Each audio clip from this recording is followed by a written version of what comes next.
Hey guys, welcome back to my channel Tech and Education. So friends, इस video को start करने से पहले आप सभी लोगों से मेरी एक छोटी सी रिक्वेस्ट है। जो मेरे चैनल पे नए हैं वो मेरे चैनल को सब्सक्राइब कर ले, मेरे इस वीडियो को लाइक करें, साथ ही शेयर जरूर करें फ्रेंड्स। तो चलिए स्टार्ट करते हैं इस वीडियो को और आप सभी लोगों से हम बात करते हैं कि हम इस वीडियो में किस टॉपिक से रिलेटेड बात करने वाले हैं। तो आप लोग यहाँ पे देख सकते हैं कि जो हमारा ये वीडियो रहने वाला है, यहाँ पे ये देख सकते हैं कि LLB एग्जामिनेशन मीन्स मैंने इससे पहले अपने चैनल्स पे, आप लोग को पता होगा अगर आप लोग मेरा वीडियोस रेगुलर वॉच कर रहे हैं, तो मैं इसको थोड़ा सा क्लिक कर देता हूँ। ठीक है फ्रेंड्स, तो देखिए पहला मेरा वीडियो जो था वो MG KVP के था। ठीक है फ्रेंड्स, और उसके बाद हमारा जो दूसरा था वो AU का। ठीक है, इलाहाबाद यूनिवर्सिटी और महात्मा गांधी काशी विद्यापीठ में LLB कोर्स में कैसे आप लोग एडमिशन ले सकते हैं, उसका मैंने एक सेपरेट वीडियो बना के रखा है अपने चैनल पे। LLB एंट्रेंस एग्जामिनेशन के नाम से प्लेलिस्ट है, तो आप उस प्लेलिस्ट में जाके दो वीडियो वॉच कर सकते हैं। और आज का जो वीडियो रहने वाला हमारा फ्रेंड्स, ये यहाँ का रहने वाला है लखनऊ यूनिवर्सिटी में। अगर आप लोग को एडमिशन लेना है लखनऊ यूनिवर्सिटी के LLB कोर्स में, तो उसमें आप लोग कैसे ले सकते हैं एडमिशन। तो चलिए स्टार्ट करते हैं। उससे पहले रिक्वेस्ट है कि आप सभी लोग इस वीडियो को टिल एंड तक जरूर देखिएगा फ्रेंड्स। तो चलिए स्टार्ट करते हैं। सो पहले हम सबसे पहले यहाँ पे बात करते हैं कि सिलेबस, मेन इंपॉर्टेंट टॉपिक की सिलेबस क्या रहने वाला है। तो देखिए सिलेबस डिफरेंट नहीं है, मीन्स लगभग सेम ही है। जैसे आपके अलग अलग मतलब जैसे कि आपका और भी जिस मीन्स जो भी स्टेट यूनिवर्सिटीज़ हैं या सेंट्रल यूनिवर्सिटीज़ हैं जो कि अपना एंट्रेंस एग्जामिनेशन खुद कंडक्ट कराती हैं, जिसमें LLB के थ्रू एडमिशन लिया जाता है, तो उसके सिलेबस लगभग लगभग कॉमन ही रहते हैं। कुछ कुछ चेंजेस रहते हैं नॉर्मल, बाकी सारे कॉमन ही रहते हैं।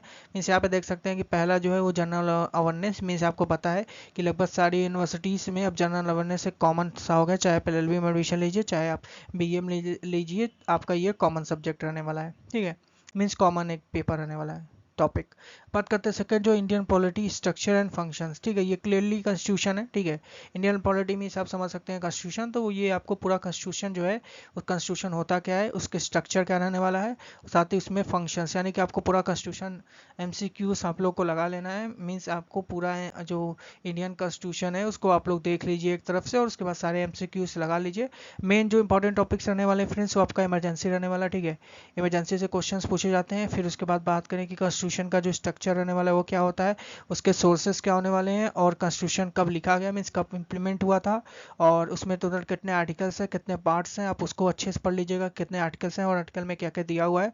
और साथ ही आप लोग पार्ट्स को भी जरूर पढ़ लीजिएगा, शेड्यूल भी आप लोग पढ़ लीजिएगा। पार्ट आप लोग को पता है कि 12 पार्ट होते हैं, पहले 9 था, उसको अब 12 हो गया करंट में। ठीक है, और 24 और 25 जो उसके शेड्यूल्स हैं, अब मैं क्लियर नहीं हूँ लेकिन 24 के आसपास है, मीन्स 24 और 25 होगा मेरे ख्याल से, 24 आई थिंक होगा करेक्ट।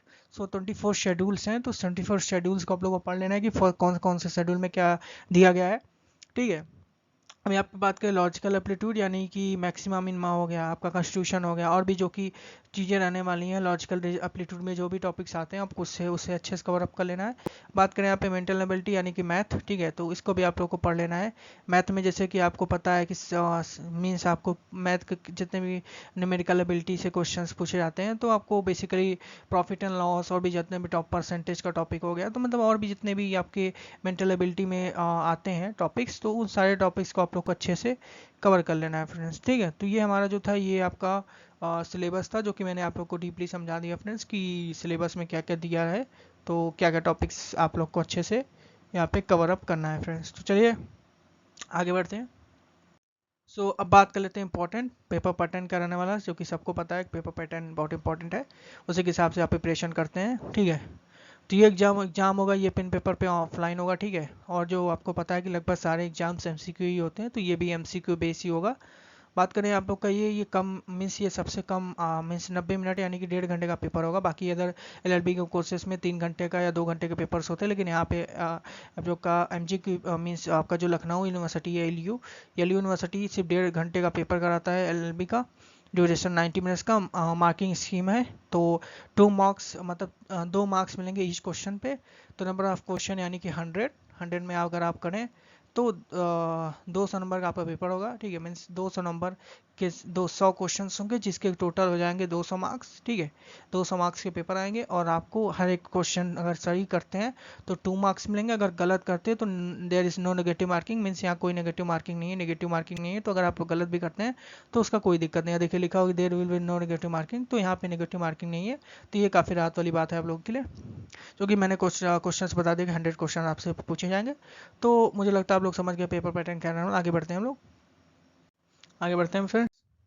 तो बात कर लेते हैं एलिजिबिलिटी क्राइटेरिया का कि कौन कौन स्टूडेंट्स एल यू के LLB एंट्रेंस एग्जामिनेशन में बैठ सकते हैं फ्रेंड्स। सो फ्रेंड्स, मैं आपको क्लियर बता दूं कि अगर आपको LLB करना है, मीन्स अगर 3 ईयर का LLB कोर्स करना है, जो कि आपको पता है कि एक 5 ईयर का LLB होता है जिसको हम लोग BLLB या BLLB या BCom LLB या BBLLB बोलते हैं, ठीक है। तो वो एक होता है जो कि 5 साल का होता है। मैं 5 साल की बात नहीं कर रहा हूँ, मैं 3 ईयर्स की बात कर रहा हूँ। तो 3 ईयर्स में देखिए आपका ग्रेजुएशन मैंडेटरी है, ठीक है। मीन्स आपके पास ग्रेजुएट आप होने चाहिए, ठीक है। जब ग्रेजुएट हो या लास्ट ईयर में हो, ठीक है। ग्रेजुएट हो या फिर लास्ट ईयर का एग्जाम दे चुके हो और साथ ही में आप लोग का उसी ईयर मार्कशीट भी आ जाए, तो वो स्टूडेंट्स एलिजिबल रहते हैं इस एग्जामिनेशन को देने के लिए।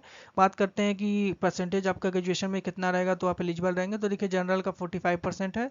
ओबीसी की बात करें तो 42 पे, अगर आप 42% ग्रेजुएशन में पाए तो आप एलिजिबल हैं एंट्रेंस एग्जामिनेशन देने के लिए। और 40% है तो आप SC ST का कैंडिडेट है तो 40% आपका ग्रेजुएशन में रहता है, तो आप एलिजिबल रहते हैं इस एग्जामिनेशन में बैठने के लिए। सो चलिए फ्रेंड्स आगे बढ़ते हैं। तो अब बात कर लेते हैं मेन इंपॉर्टेंट जो टॉपिक रहने वाला कट ऑफ। तो देखिए कट ऑफ की बात करें तो देखिए कट ऑफ में ये 2021 का कट ऑफ है फ्रेंड्स। तो देखिए जनरल की बात करें तो टोटल आप मान लीजिए कि 160 प्लस, यहाँ पे मैंने 160 इक्वल टू 150 लिखा है, तो ऐसा नहीं है। मीन्स 150 जो है वो मिनिमम है, ठीक है। पिछले साल 150 मिनिमम गया था, 160 प्लस जितने भी स्टूडेंट्स हैं, यानी कि 164 हो गया, या आप लोग 165 के आसपास अगर आप लाते हैं, मीन्स 160 170 के आसपास अगर आप रहते हैं, तो जनरल कैटेगरी में आप सेफ हैं। आप लोग जनरल कैटेगरी में LU के मेन कैंपस में एलिजिबल हो जाते हैं आप लोग एडमिशन के लिए। बात करें ओबीसी का तो वहाँ 140 130 है। मीन्स अगर आप 140 प्लस लाते हैं तो मीन्स बहुत ही सेफ जोन में है, सेफ जोन में है आप। और अगर 130 लाते हैं तो थोड़ी सी मुश्किल है, लेकिन 130 पे पिछले साल पे एडमिशन हो गया था, तो 130 प्लस और 140 मीन्स आपको 130 से बिलो लाना नहीं है और 140 प्लस ही कोशिश करना है कि 140 प्लस आप मार्क्स लाएं जिससे आप एडमिशन यहाँ पे ले सके। बात करें एसटी के कैंडिडेट की तो देखिए 120 से 110 है, तो यहाँ पे ज़्यादा का टफ नहीं है। मीन्स अगर आप 130 भी ला देते हैं तो आप इजीली बहुत कंफर्टेबल मीन्स बहुत ही सेफ जोन में रहेंगे, आराम से आप यहाँ पे एडमिशन ले सकते हैं, ठीक है। EWS की बात करें तो 140 प्लस होना चाहिए, ठीक है। 140 प्लस अगर आप हैं और EWS में आते हैं तो आप बहुत ही कम अच्छी पोजीशन पे हैं, आप लोग एडमिशन यहाँ पे पा जाएंगे, ठीक है। एसटी की बात करें तो 100 प्लस मीन्स अगर आप 105 भी ला देते हैं या फिर 110 भी ला देते हैं तो आपका एडमिशन यहाँ पे हो जाएगा, क्योंकि जो एसटी के कैंडिडेट्स रहते हैं उनकी सीट काफ़ी कम रहती है। इसी वीडियो में मैं आगे बताता हूँ कि सीट क्या रहने वाला है। तो चलिए आगे बढ़ते हैं, तो आगे बढ़ते हैं। तो ये देखते हैं सीट वाइज, यहाँ पे मैंने काफ़ी क्लियर मेंशन कर रखा है कि सीट वाइज आपको कितने सीट्स किस कैटेगरी में कितनी सीट्स हैं। तो देखिए फ्रेंड्स जनरल की बात करें तो 160 सीट्स हैं यहाँ पे। LU मेन कैंपस की बात करें तो मेरे LU मेन कैंपस में 160 सीट जो है वो जनरल कैंडिडेट्स के लिए है। ओबीसी की बात करें तो 86 सीट यहाँ पे ओबीसी कैंडिडेट्स का है, ठीक है। मीन्स 160 प्लस आपका 86 हो जाएगा। और उसके बाद बात करें एससी की तो एससी देखिए 67 सीट्स हैं। और बात करें एसटी का तो देखिए 6 सीट है। मैंने आप लोग को पिछले स्लाइड में बताया था कि बहुत ही कम सीट्स रहती हैं एसटी की, इस वजह से इसका अगर मान लीजिए आप कटा एससी मतलब एसटी में अगर कम कम सीट्स रहती हैं और लड़के भी काफ़ी कम यहाँ पे एसटी कैटेगरी से आते हैं, मीन्स यूपी में काफ़ी कम एसटी कैटेगरी जो है, इस वजह से यहाँ का जो कट ऑफ भी रहता है वो काफ़ी कम रहता है और सीट्स भी काफ़ी कम दी जाती हैं। और बाकी जनरल का 160 86 आपका जो है ओबीसी का 67 आपका एससी का और 6 सीट जो है आपकी एसटी का, ठीक है। तो ये सारा इन्फॉर्मेशन था फ्रेंड्स। सो फ्रेंड्स जो टोटल सीट हो जाएगी मीन्स यहाँ पे से आपको मैंने बताया कि कितने कौन से कैटेगरी के कितने सीट्स रहने वाले। टोटल देखिए 320 जो सीट्स हैं, ठीक है। ये आपकी पिछले साल जो कट ऑफ थे उस हिसाब से 320 सीट डिसाइडेड है एलयू में। एक कम बेसी मीन्स यहाँ पे कम या ज़्यादा हो सकता है, ये डिपेंड करता है बार काउंसिल ऑफ इंडिया के हिसाब से कि बार काउंसिल ऑफ कभी कभी सीट्स बढ़ा भी देता है, कभी कभी घटा भी देता है। तो ये डिपेंड करता है बार काउंसिल ऑफ इंडिया और एलयू यूनिवर्सिटी के बीच में कोलैबोरेशन को लेकर। तो पिछले साल की जो सीट्स थी वो 320 गई थी, ठीक है। अब मैं यहाँ पे मैंने कहीं फीस स्ट्रक्चर मेंशन नहीं किया है फ्रेंड्स, लेकिन मैं आप लोगों को बता दूं यहाँ पे कि फ़ीस कितनी रहने वाली मीन्स अगर आप लोग यहाँ पे एलिजिबल हैं, पास हो जाते हैं, एंट्रेंस एग्जाम को क्वालिफाई कर जाते हैं, तो आपको पर ईयर कितनी फ़ीस एलएलबी कोर्स के लिए एलयू यानी कि लखनऊ यूनिवर्सिटी को पे करना रहेगा। तो मैं इसको थोड़ा क्लीन कर लेता हूँ, मैं आपको बताता हूँ। देखिए टोटल आप लोग की जो है वो फीस रहेगी 9,000, ठीक है। ये आपका 1 साल का फीस है, ठीक है। ये आपका कॉलेज फीस है, ठीक है। इसमें हॉस्टल फीस नहीं एडेड है, ठीक है। तो हॉस्टल फीस का मैं यहाँ पे वीडियो नहीं बनाया हूँ। हॉस्टल फीस आप लोग जब क्वालिफाई कर जाएंगे तो उसके हिसाब से आपको यूनिवर्सिटी कॉलेज हॉस्टल फीस की जो इन्फॉर्मेशन रहेगी वो प्रोवाइड कर देंगे। लेकिन कॉलेज फीस की मैं बात करूँ तो 9,000 पर ईयर आपको पे करना होगा। मीन्स 1 साल अगर आप एल में एडमिशन ले रहे हैं एल कोर्स में, तो 9,000 रुपये आपको पर ईयर पे करना होगा एल यूनिवर्सिटी को, ठीक है। तो ये जो था इसका फीस स्ट्रक्चर था। बाकी मैंने सारे इन्फॉर्मेशन इस वीडियो में दे रखा है, लेकिन अगर आप लोग को इससे रिलेटेड कोई और भी इन्फॉर्मेशन चाहिए होगा तो मुझे कमेंट सेक्शन में पूछ सकते हैं फ्रेंड्स। मैं इसके रिकॉर्डिंग आपको आपको आंसर प्रोवाइड कर दूंगा फ्रेंड्स। तो यही था दोस्तों फ्रेंड्स। तो आप लोग वीडियो कैसी लगी आप लोग प्लीज़ कमेंट सेक्शन में बताइएगा। साथ ही मेरे चैनल को सब्सक्राइब कर लीजिए ऐसे ही वीडियोस देखने के लिए। साथ ही बेल आइकन को भी जरूर प्रेस कीजिएगा, क्योंकि उस पर मैं भी बेल आइकन प्रेस करने की से आपको बेनिफिट क्या होगा फ्रेंड्स, कि जब भी मैं कोई वीडियो अपलोड करूंगा तो सबसे पहले आप लोग के पास टाइमली इन्फॉर्मेशन पहुंच जाएगी। तो इस वीडियो में देखते हैं, आप सभी लोग से मिलेंगे फिर नेक्स्ट वीडियो में। Thank you for watching this video.